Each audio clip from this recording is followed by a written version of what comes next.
The snow had been falling since dawn that Christmas Eve, blanketing the city in a silence that felt almost sacred. Thomas Bennett walked briskly down Madison Avenue, his daughter Lily secure in his arms, her small face pressed against his shoulder. At 4 years old, she was getting heavy for long carries, but she'd been fussy all morning, and he needed to get to the office for just an hour to sign some papers before the holiday shutdown. He was the CEO of Bennett Capital Management, a position he'd worked 15 years to achieve. The navy overcoat he wore was tailored, his shoes were polished, and his watch was the kind that whispered success rather than shouted it. To anyone passing by, he looked like a man who had it all figured out. They didn't see the exhaustion in his eyes. They didn't know that his wife Jennifer had passed away 18 months ago, or that he was still learning how to be both mother and father to Lily. They didn't see him lying awake at 3 in the morning, wondering if he was doing any of it right. The office visit had taken longer than expected. By the time Thomas and Lily emerged back onto the street, the afternoon light was already fading into that soft blue twilight that comes early in December. Lily was hungry and starting to whine, and Thomas realized with a sinking feeling that he'd forgotten to pack her snacks. "Daddy, I'm hungry," Lily said for the 3rd time, her voice taking on that edge that meant tears weren't far behind. "I know, sweetheart. We'll get you something right now." He looked around and spotted a small bakery across the street, its windows glowing warmly, decorated with strings of lights and garland. Golden Crust Bakery read the sign above the door. Through the window, he could see display cases filled with bread and pastries, and the place looked clean and inviting. Perfect. They'd grab something quick, then head home. The bell above the door chimed softly as Thomas pushed it open. Warmth enveloped them immediately, along with the heavenly scent of fresh bread and cinnamon. The bakery was beautiful in its holiday decoration, twinkle lights, draped along the crown molding, a small Christmas tree in the corner adorned with ornaments, shaped like croissants and baguettes, wreaths hanging on the walls. Neon signs reading Happy Holidays glowed in the windows. Behind the counter stood a woman arranging pastries in the display case.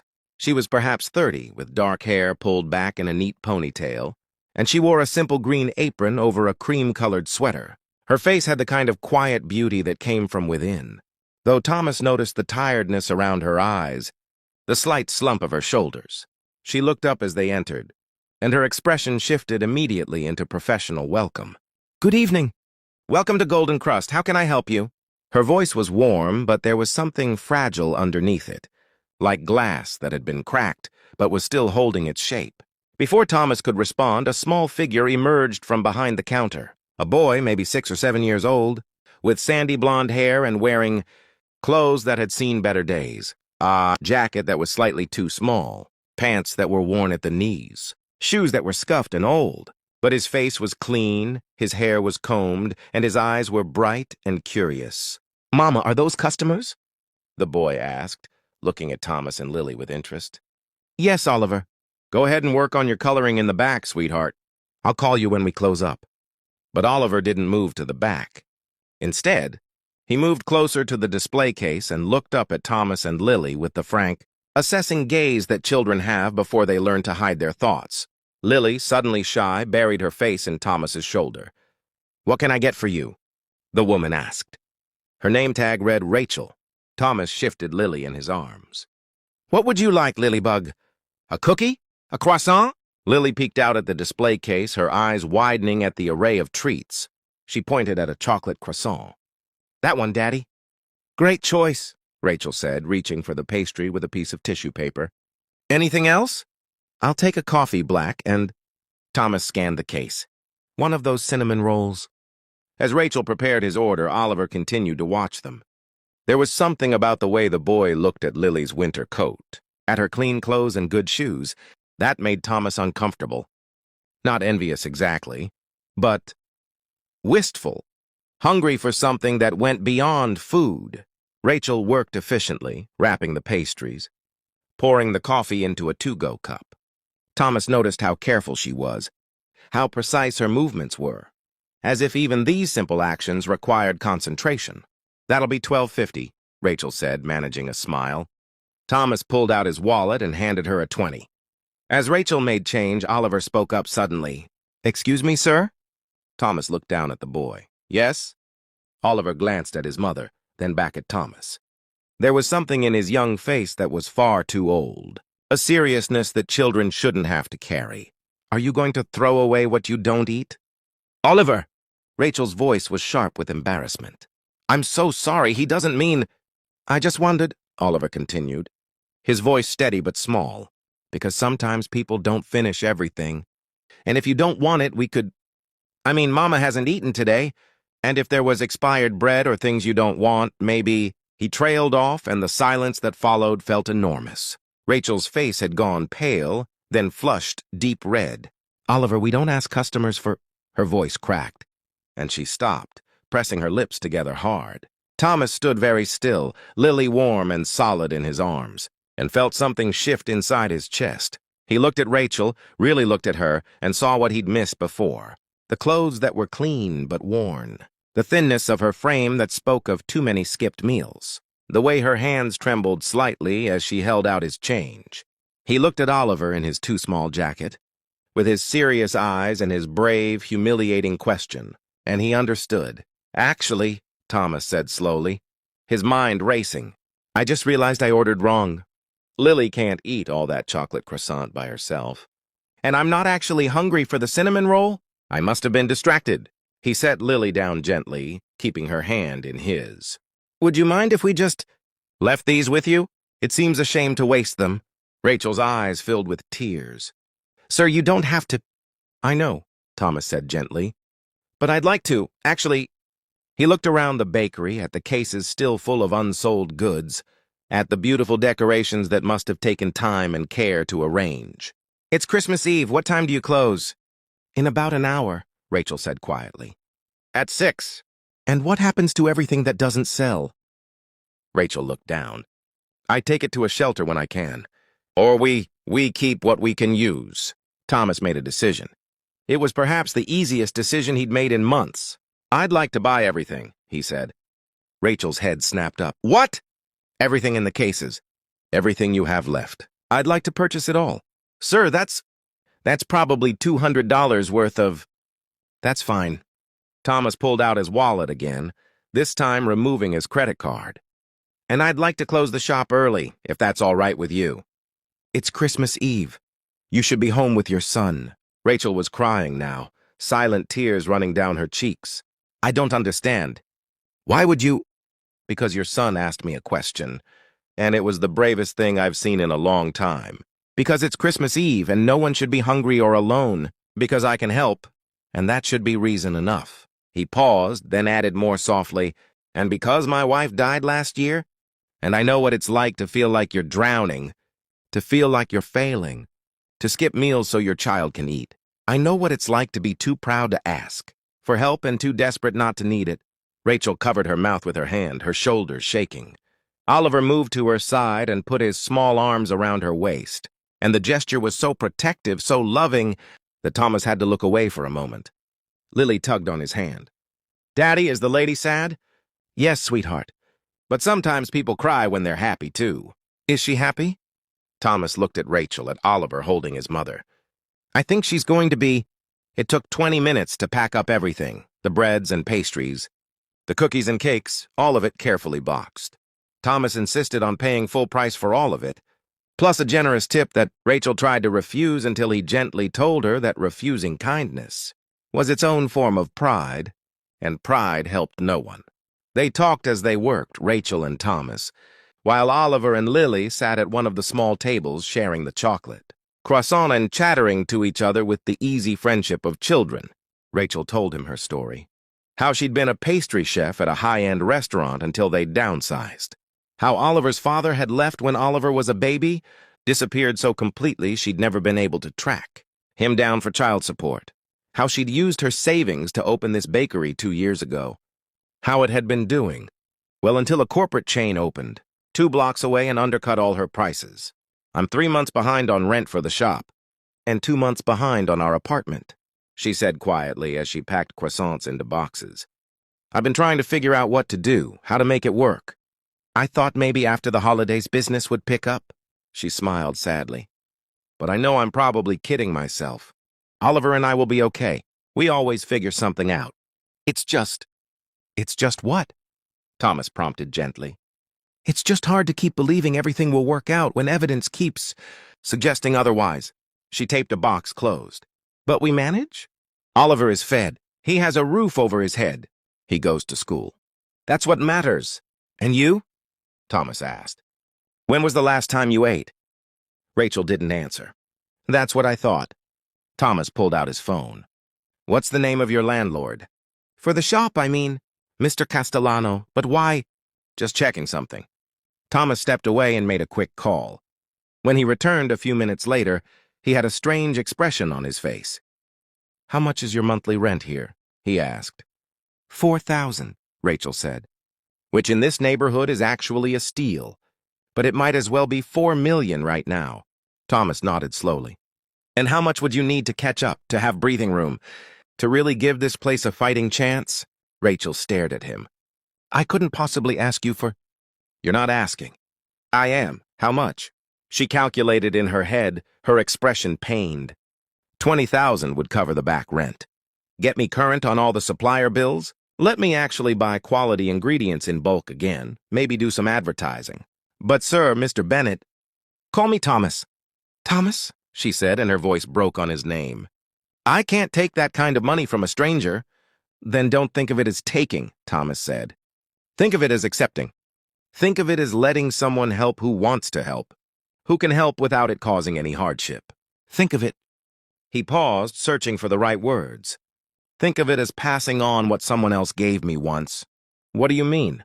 Thomas looked at Lily, who was showing Oliver something on her fingers, counting. When Jennifer died, I fell apart. Completely apart.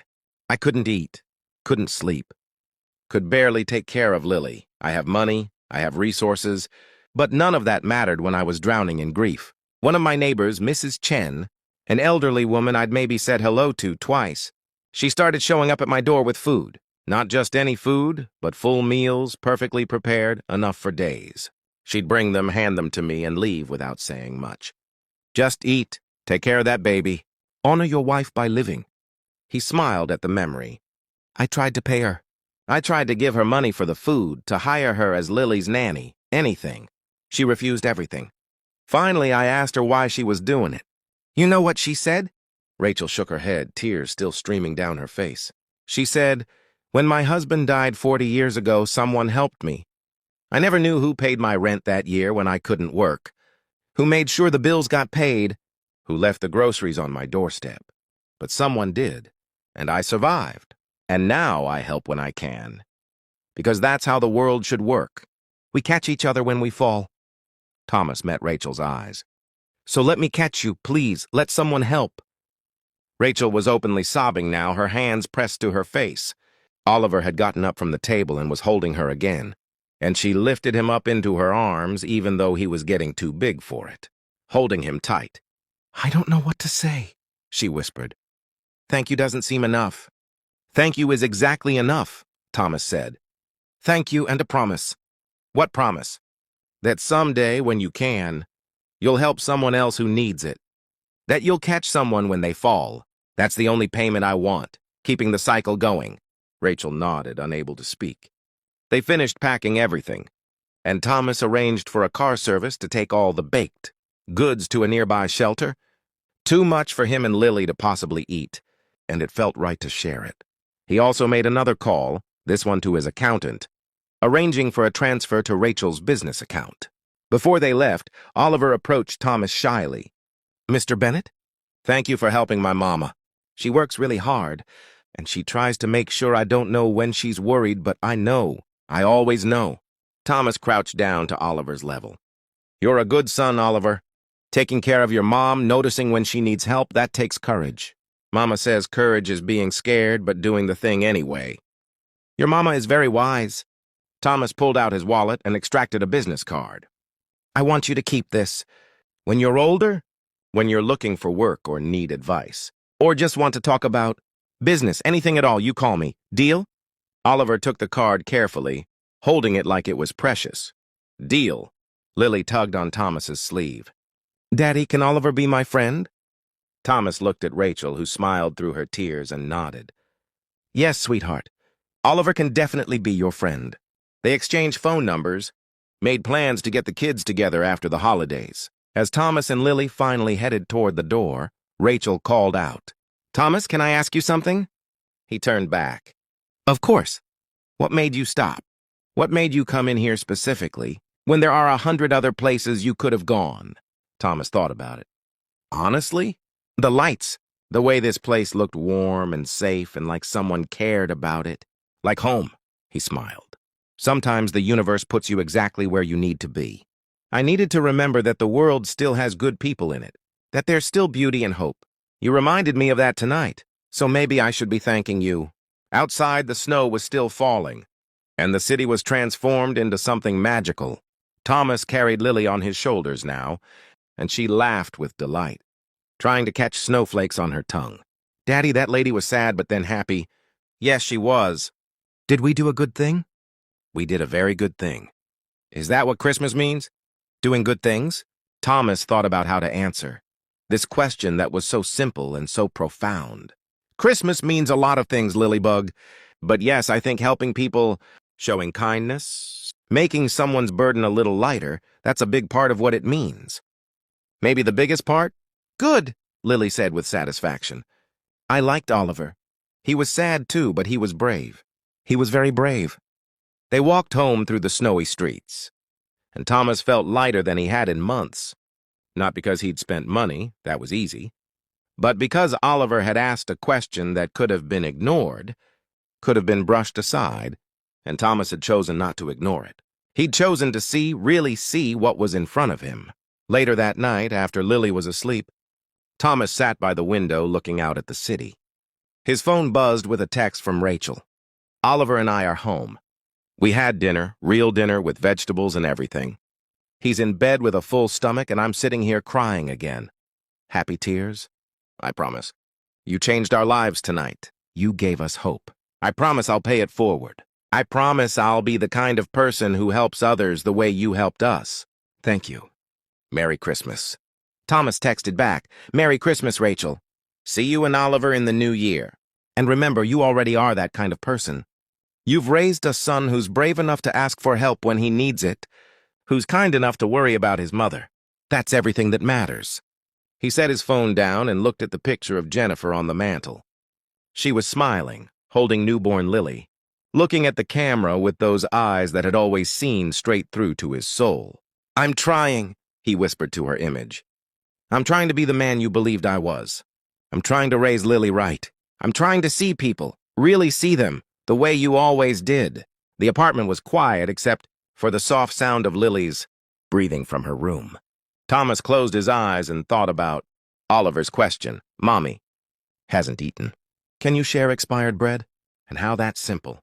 Heartbreaking inquiry had opened a door to connection, to meaning, to the kind of moment that reminds you why we're all here. Not just to succeed or accumulate or achieve, but to see each other, to help each other, to catch each other when we fall. The snow continued to fall outside, blanketing the city in white, and Christmas Eve settled into Christmas Day. In the morning, there would be presents under the tree and pancakes for breakfast, and all the small joys of the holiday. But tonight, right now, what mattered was that somewhere across the city, a mother and son were warm and fed and hopeful, because someone had chosen to see them. And in seeing them, Thomas had found something he didn't know he'd lost.